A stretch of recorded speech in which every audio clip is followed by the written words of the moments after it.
আখি অনেক বেশি কষ্টে আছে। হঠাৎ করে কেন আখি তার কষ্টের কথা শেয়ার করলো? কক্সবাজার এবং তারপরে কাপ্তাই তো বেশ ভালো সময় কাটিয়েছে।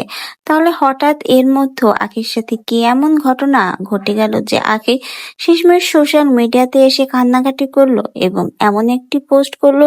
এই পোস্টের মাধ্যমে বোঝাই যাচ্ছে আখি বর্তমানে কতটা বেশি কষ্টে রয়েছে।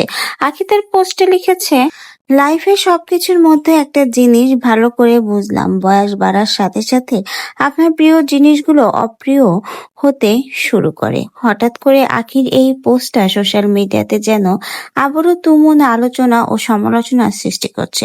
অনেকে বলছে আখি নাকি শেষমেশ এখন বুঝতে পেরেছে কত বড় ভুল করে ফেলেছে আখি।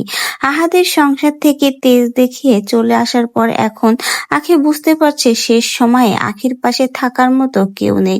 বয়স বাড়ার সাথে সাথে একটা জীবনসঙ্গীরও প্রয়োজন, যেটা আখির নেই। একসময় আখি নিজের মনকেই বেশি প্রাধান্য দিয়েছিল, এজন্য আহাদের সংসার ছেড়ে এসেছিল ভালো থাকার জন্য। কিন্তু আখির এই পোস্ট দেখে মনে হচ্ছে আখি আদেও কি ভালো আছে?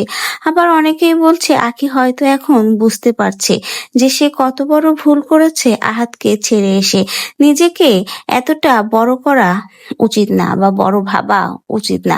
আজকে যদি আহাদের সংসারে থাকতো তাহলে আখির জীবনটা যেমন ভালো হতো, আখির ছেলে আয়াসের ভবিষ্যৎও সুন্দর হতো। আজকে তাকে এতিম হতে হতো না, বাবা ছাড়া বড় হতে হতো না, সমাজে তার একটা ভালো পরিচয় হতো, ডিভোর্সি মায়ের খেতাব নিয়ে তাকে বাঁচতে হতো না। এমনই সমালোচনা মন্তব্য সোশ্যাল মিডিয়াতে আখির এই পোস্ট দেখে অনেকেই করছে। আবার অনেকেই বলছে হয়তো শেষ সময়ে আখি হয়তো এখন ভুলটা বুঝতে পেরেছে, এখন হয়তো বা সে অনুতপ্ত, কিন্তু এখন অনুতপ্ত হয়ে কোনো লাভ নেই।